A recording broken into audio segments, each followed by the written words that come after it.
उत्तर प्रदेश की तरह ही उत्तराखंड में भी सरकारी सहायता प्राप्त मदरसों का सर्वे किया जाएगा। मुख्यमंत्री पुष्कर सिंह धामी ने कहा है ऐसा करना जरूरी है। उधर कांग्रेस को लगता है कि इसके पीछे भी कोई ना कोई पॉलिटिक्स है।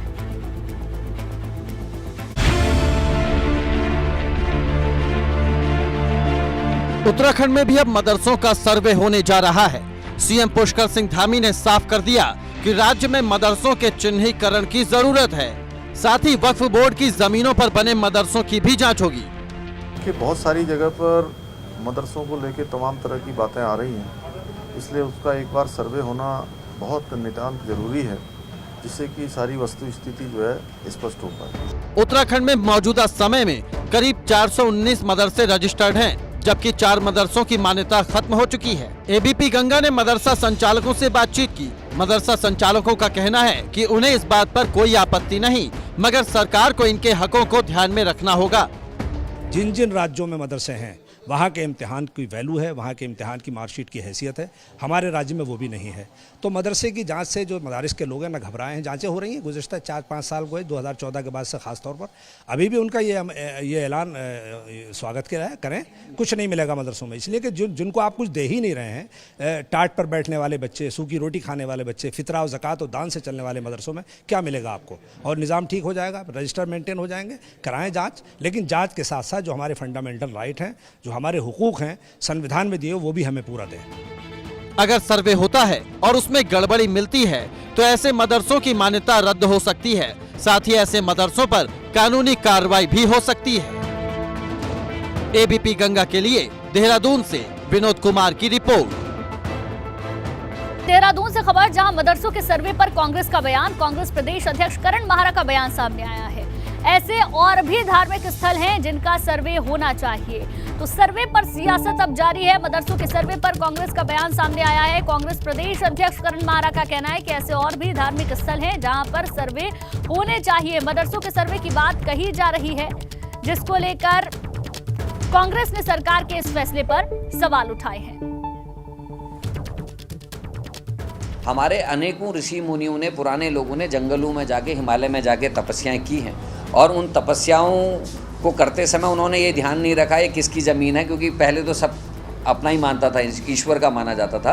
अब वो मंदिर और मठ आज भी वहाँ बने हैं, वो भूमि आज भी उन मंदिरों के नाम पे, उन धार्मिक स्थलों पर जो संस्थाएं काबिज है उनके नाम पे नहीं है। और ऐसी अनेकों हैं जिनकी जानकारी हम भी दे सकते हैं। तो उनकी सर्वे होनी चाहिए और उनका रेगुलराइजेशन होना चाहिए, उनको तोड़ा नहीं जाना चाहिए।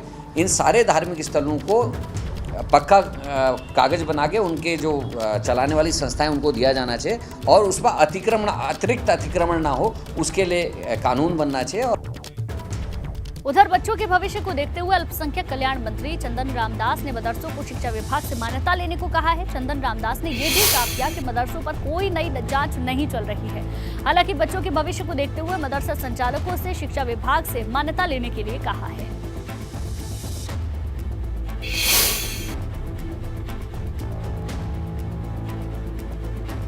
तो 92 मदरसों को राज्य सरकार, केंद्र सरकार से पैसा मिलता है, और मुझे ये पता लगा कि मदरसे में पढ़ने वाला जो कक्षा 5 तक का बच्चा होता है, उसकी कक्षा 6 में एडमिशन उसको नहीं मिलता। तो ये राजनीतिक न होकर अल्पसंख्यकों के बच्चों को भी अच्छी शिक्षा मिले, गुणवत्तापूर्वक शिक्षा मिले, उनको कक्षा 6 में एडमिशन मिले, कक्षा 8 में एडमिशन मिले, ये काम भी हमारी सरकार का है। और इसलिए मैंने मदरसों को, उनकी प्रबंध समिति को ये आह्वान किया कि आप शिक्षा विभाग से मान्यता लें।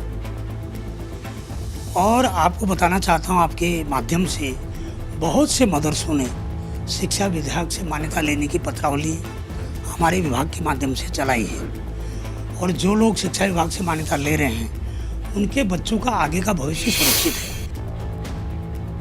सरकार के मदरसों पर फैसले को लेकर मदरसा बोर्ड के रजिस्ट्रार से बात की एबीपी गंगा संवाददाता विनोद कुमार ने। सर, अब राज्य सरकार की तरफ से मदरसों का सर्वे कराने को हरी झंडी दी गई है। उत्तर प्रदेश में भी लगातार अब सर्वे पर सियासत चल रही है। आप किस तरह से इस पूरे मामले को देखते हैं? राज्य सरकार का ये आदेश है। मैं राज्य सरकार के इस फैसले का स्वागत करता हूं, और आज उन्होंने आदेश दिया है, ये बहुत अच्छी बात है। और मुझे अभी कम समय हुआ है यहाँ, लेकिन मैं जो है अपने स्तर से सर्वे कर ही रहा हूँ। जब जब मुझे समय मिलता है मैं मदरसों का निरीक्षण करता हूँ। एक मदरसा हमारे वहाँ निलंबित चल रहा है और 4 मदरसों की मैंने मान्यता निरस्त कर दी है। किस तरीके की व्यवस्था मदरसों में रहती है? बच्चों के रख रखाव, शिक्षा हो या फिर तमाम जो टीचर्स हैं, सेंटर से भी फंड आता है 12,000 के आसपास, उसको किस तरह से देखते हैं? और अब जब सर्वे होगा तो उसमें किस तरह की जांच होगी, क्या क्या उसमें हो सकता है? मदरसों के जो मानदेय आता है वो प्रत्येक स्तर पर जो है, जैसे 1 से 5 तक प्राइमरी स्तर, जूनियर हाई स्कूल और हाई स्कूल, इंटर तक जो है 3-3 टीचरों का मानदेय आता है। बात